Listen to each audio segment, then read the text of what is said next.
Hola nuevamente en mi canal. En esta hermosa mañana quiero compartir un tema que para algunos es confuso, para otros es claro. Vamos a hablar un poquito del santuario terrenal, eh, el santuario del primer pacto. Debemos recordar que lo primero que Dios hizo eh, fue, antes de crear el universo, los ángeles y los mundos que nunca han caído, fue el plan de redención. El apóstol San Pablo en Colosense 1:26 nos dice que este misterio estaba escondido y fue revelado después. Era un misterio que ni los ángeles sabían. Cuando nuestros primeros padres desobedecieron y violaron la ley de Dios, a ellos se les reveló el plan de redención. Debemos recordar que nuestros primeros padres, cuando pecaron, se taparon con hojas de higuera. Ellos pensaron de que podían solucionar el problema del pecado de esa forma, pero Dios se le manifestó a ellos. El Señor Jesús los visitó en el huerto del Edén después de su caída y habló con ellos. Les dijo que había un plan de redención que se había trazado con el Padre y con el Espíritu Santo, y que todo estaba listo para ser ejecutado, que ellos no quedaban solos en este conflicto, que Él se había comprometido que si alguna de sus criaturas en el universo caían, Él tomaría el puesto del pecador. Y le reveló de que Él iba a tomar forma humana y que iba a venir para liberar a su raza. Así que la idea que Jesús le dio de la venida de un Mesías que iba a venir para restaurar a la humanidad, para restaurar la descendencia de Adán y llevarlas nuevamente al huerto del Edén. Debemos recordar que nuestros padres, cuando pecaron, ellos fueron expulsados del huerto, no comieron más del árbol de la vida y por eso murieron. El Señor les dijo que del polvo habían sido tomados, al polvo volverían. Pero el Señor les explicó un hermoso plan, que fue el plan de redención. Debemos recordar que desde la caída de nuestros padres hasta que Cristo vino, se trazó el plan de redención por medio de símbolos y figuras. Significa por medio de sacrificio, un sacrificio en un altar, un cordero. Y esto lo aprendieron nuestros primeros padres en el huerto del Edén. Allí el Señor les hizo un sacrificio. El Señor cogió la ofrenda, organizó un altar, le dio algo cortante a Adán, perdón, para que hiciera el sacrificio. Adán cortó la víctima en su garganta y el animalito se iba desangrando hasta que moría. Él vio en ese sacrificio la muerte de su libertador, que iba a morir por él.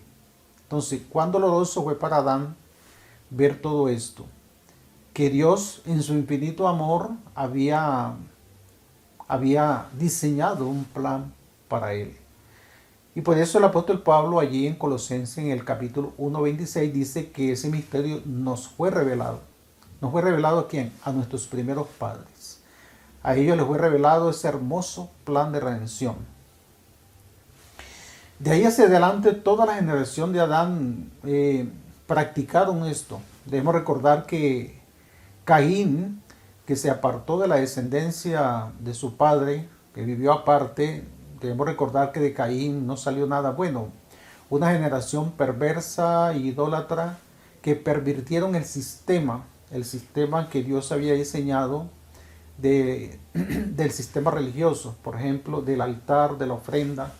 La descendencia de Caín sacrificaba humanos en los altares, mas no era el plan de Dios de esa manera. Dios diseñó que debía sacrificarse un cordero perfecto que simbolizaba al Hijo de Dios que iba a morir por la raza caída. Y así esta enseñanza pasó en la descendencia de Noé, la descendencia de Abraham. Debemos recordar que desde Moisés hacia atrás los patriarcas realizaban el sacrificio. Ellos eran el sacerdote de la familia, cada representante del hogar, como Abraham lo hacía en su familia. Él reunía a su familia alrededor del altar y hacía un sacrificio en la mañana y otro en la tarde. Los patriarcas antes de Abraham también lo hacían. Por eso Abraham aprendió de su padre Taré esta forma de adorar.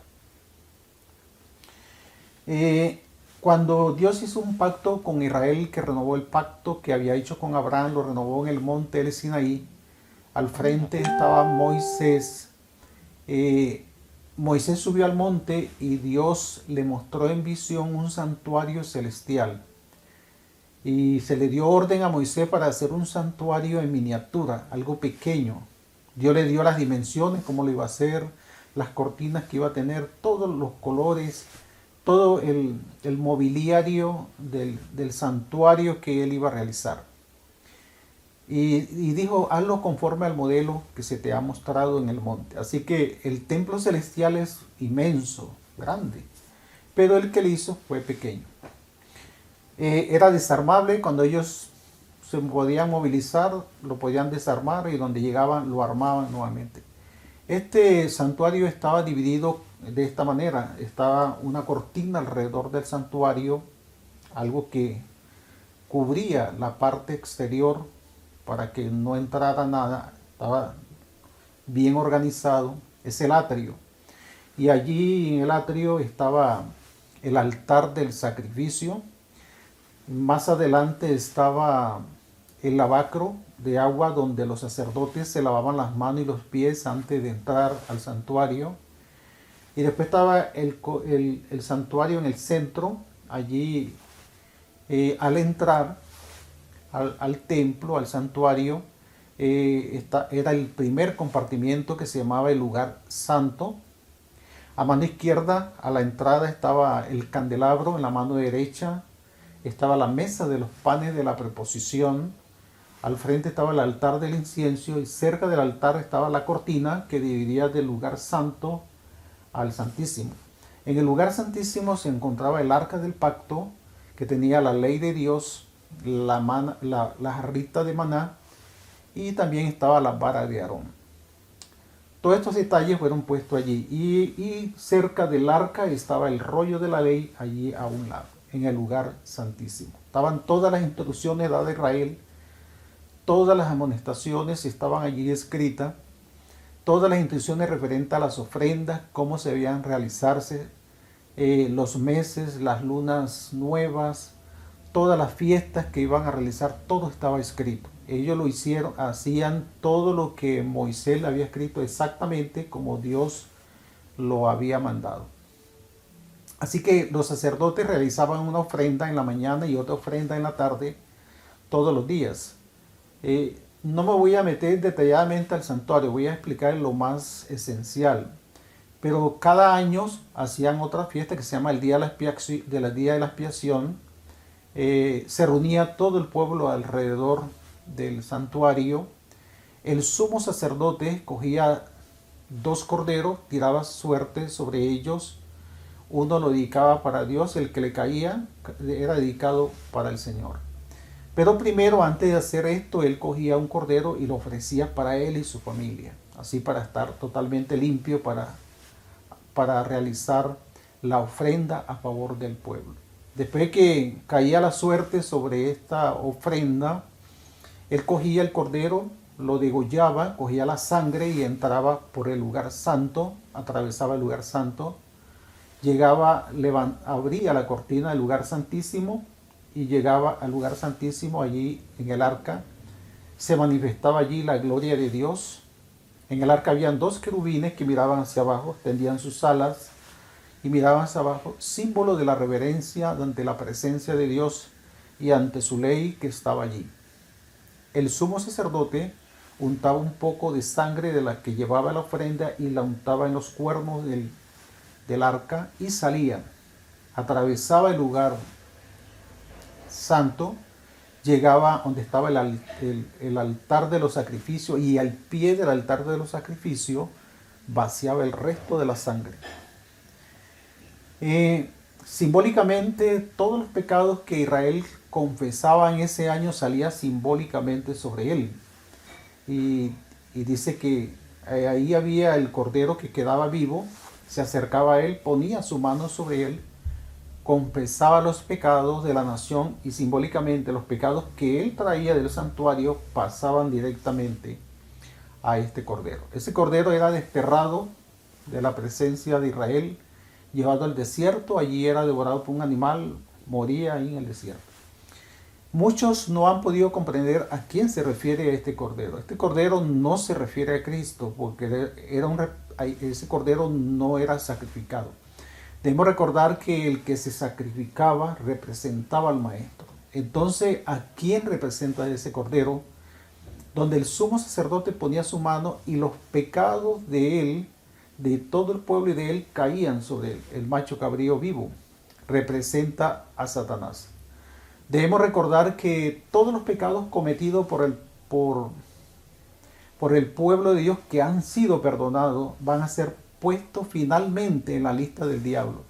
Satanás es culpable de todas las desgracias humanas y de los pecados que hizo cometer al pueblo de Dios. Y todos esos pecados que han sido perdonados van a pasar a la lista de Satanás y Satanás será desterrado para siempre de la presencia de Dios y de su pueblo. Esto lo hacían el pueblo judío en el desierto y después de que entraron a la tierra de Canaán seguían practicando igual todas las instrucciones que Dios les había dado. El lugar de adoración lo hicieron en Silo, donde organizaron el templo, que daba un punto estratégico para que todas las tribus de Israel llegaran a ese centro para adorar. Pero cometieron un error. Los judíos en ese tiempo, en los tiempos de los jueces, cuando murió Josué, que era un líder muy fiel, ellos se pervirtieron. Ellos adoraron la idolatría de las naciones paganas y mezclaron lo sagrado con el paganismo. Y esto comenzó a empañar la fe del pueblo judío.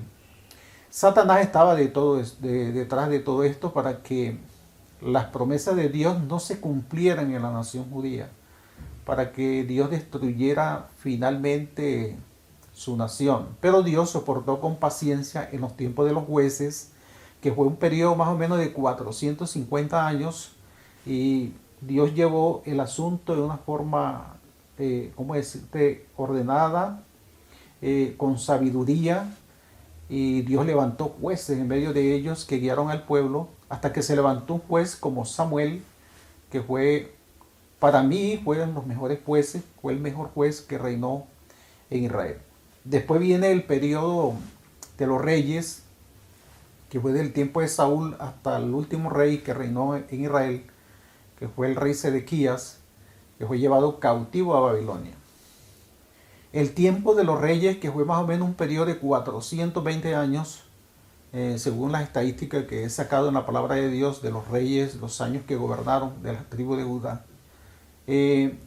Hubieron reyes muy fieles que permanecieron leales, reanimaron al pueblo, al arrebatamiento espiritual, fueron celosos en sí mismos en buscar la presencia de Dios, y muchos de ellos se destacaron. Dios los exaltó, los enriqueció, les dio su protección y los hizo grandes líderes delante del pueblo. Hubieron otros que apostataron, de la tribu de Judá y Benjamín, que eran las dos tribus del sur, y ellos metieron la idolatría de las naciones paganas al pueblo.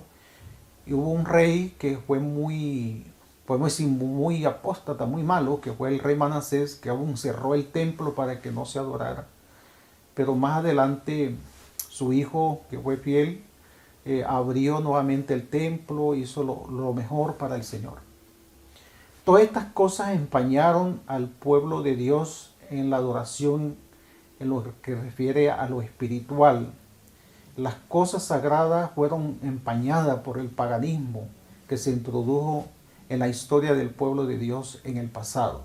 Esto causó mucho dolor y tristeza a los profetas que amonestaron en el nombre del Señor y lo hicieron de una forma firme y fuerte, aunque a algunos les costó la vida.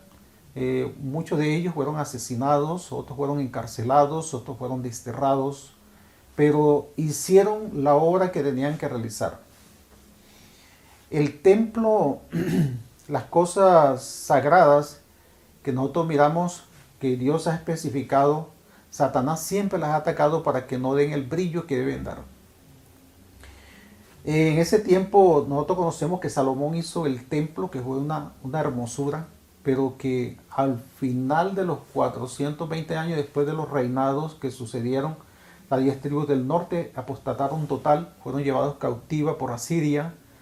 Y por lo último, después del cautiverio de las 10 tribus del norte, 100 años después, más adelante, la tribu de Judá fue llevada cautiva por Babilonia. El templo que había sido la gloria para el pueblo fue destruido totalmente. De ahí conocemos la historia del pueblo de Dios en tierra extraña. Volvieron nuevamente después de los 70 años, tal como Jeremías lo había profetizado, que en los 70 años el pueblo judío volvería y reconstruiría la nación. El profeta Isaías había profetizado de un hombre llamado Ciro, lo llamó por su nombre, muchos años atrás, antes de que Israel fuese llevado cautivo. El Señor llamó por nombre el primer decreto de este personaje que iba a dar para que Israel volviera a su nación y reconstruyera nuevamente su ciudad y su templo. Tal como lo había especificado el profeta Isaías y tal como lo había dicho el profeta Jeremías, de que el pueblo volvería atrás y reconstruiría el templo. Esto fue muy doloroso para el pueblo judío perder su primer templo y ver su nación destruida, pero la reconstruyeron con esfuerzo.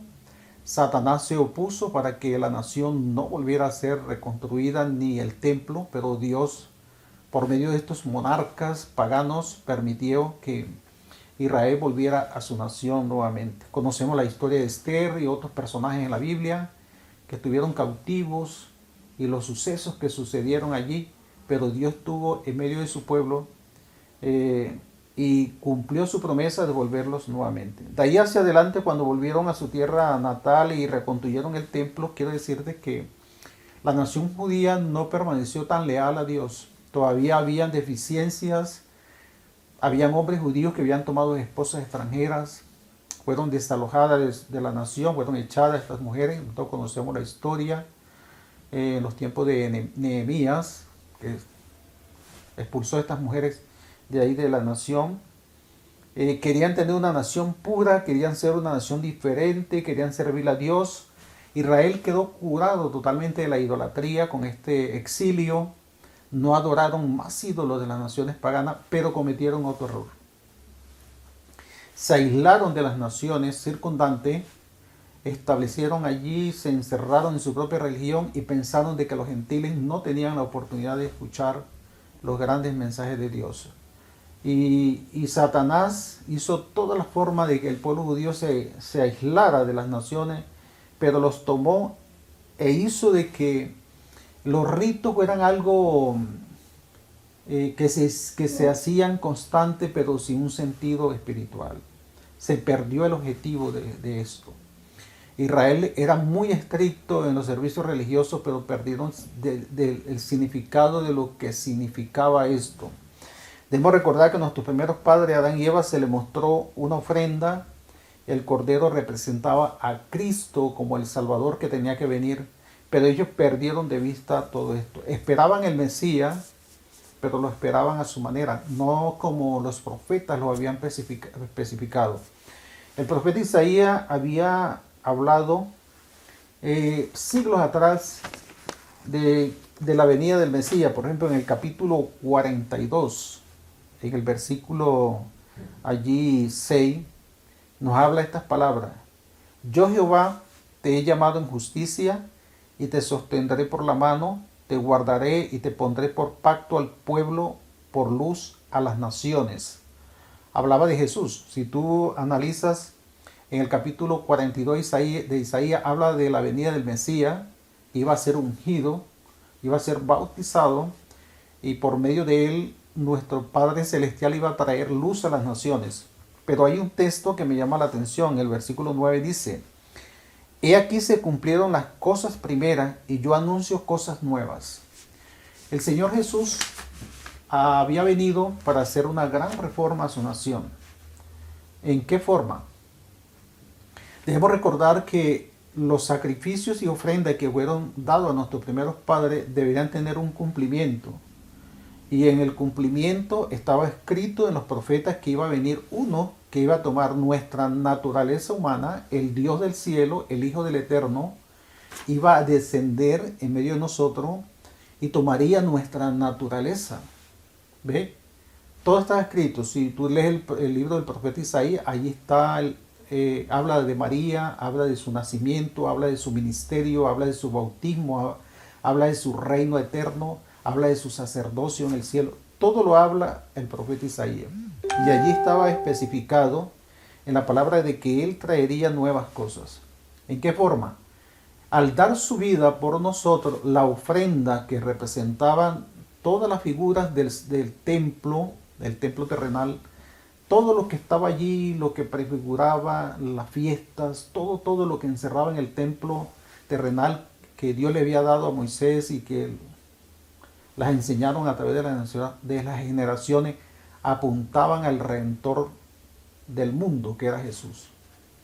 Cuando Jesús hizo un pacto con sus discípulos en el aposento alto, allí donde estuvo, donde celebró la cena con pan y vino, no la celebró con cordero ni hierbas amargas como Israel la celebraba la Pascua, sino que él la celebró con pan y vino. Realmente venía a ser una reforma. Todos los sacrificios, las leyes y muchas otras cosas que estaban escritas por Moisés y que tendrían un cumplimiento, iban a caducar por su muerte. Por eso cuando él dio su vida por nosotros en la cruz del Calvario, selló totalmente, Jesús selló su vida con nosotros. El templo, todos los sacrificios que mostraban a él como el Redentor y la ofrenda preciosa, iban a pasar a la historia. Ya esto no tendría ningún significado más. El apóstol Pablo dice que esto iba a terminar. Por ejemplo, en el libro de Hebreos, allí habla el apóstol Pablo en el capítulo 9, habla referente al santuario. Y él explica claramente este asunto. Él dice en el capítulo 8 del libro de Hebreos, en el versículo 13, dice: al decir nuevo pacto, ha dado por viejo el primero, y lo que se da por viejo y se envejece está próximo a desaparecer. Significa que este sistema de cosas que fue establecido en el pasado iba a pasar totalmente a la historia. Ya no se podía presentar a un Salvador por estos sacrificios porque Jesús ya había dado su vida por nosotros. Y allí en el capítulo 9, versículo 1 dice: ahora bien, en el primer pacto tenía ordenanza de culto y un santuario terrenal. Tenía una ordenanza de culto y un santuario terrenal. Todas estas cosas iban a caducar. Llegaron el tiempo, desde la caída de nuestros primeros padres hasta que Cristo apareció en su ministerio y dio su vida por nosotros, habían pasado casi un periodo de 4000 años. Llegaba el momento en que todas estas cosas iban a caducar, tal como lo profetizó el profeta Isaías referente a esto. Y esto lo enseña Pablo en sus cartas referente a estas cosas. Así que el templo terrenal llegaba a su final, llegaba totalmente a su final. Y después de allí iba a comenzar el nuevo pacto establecido por nuestro Señor Jesucristo y había sido profetizado por Jeremías en el capítulo 31, versículo 31 hacia adelante. Allí el profeta Jeremías habla de ese nuevo pacto. Un nuevo pacto que sería establecido por la sangre de Jesús. Entonces, un repaso. Desde el Edén hasta Cristo, un santuario y un culto terrenal. ¿Ve? Todo ese periodo de tiempo, todos los patriarcas, profetas, hicieron exactamente lo que Dios les dijo hasta el tiempo señalado en que Dios envió a su Hijo para venir a este mundo, tal como lo profetizó o lo dijo Jesús en la parábola de la viña, que dice que envió a todos sus profetas. Después el Padre dijo: enviaré a mi Hijo para ver si tienen respeto por él. Pero ahí dice la historia que Jesús murió fuera de la ciudad porque los los que estaban allí, los administradores de la viña que el Señor había puesto, mataron a su hijo, lo crucificaron afuera y se quedaron con su viña. Hasta aquí podemos entender referente al antiguo pacto y lo que Dios estableció en el pasado y el cumplimiento que tuvo. ¿Ve? Voy a tener otro video para explicar el nuevo pacto y el santuario celestial y cómo Dios lo ha establecido y las mismas amonestaciones que se dieron en el primer pacto se están dando en el segundo. Así que el segundo es mejor que el primer pacto. ¿Por qué? Porque es ratificado por la sangre de nuestro Salvador. Es una realidad que ya tiene cumplimiento. Gracias por escuchar mi video esta mañana y seguiré poniendo algunos más para seguir aprendiendo. Dios te bendiga, Dios te guarde.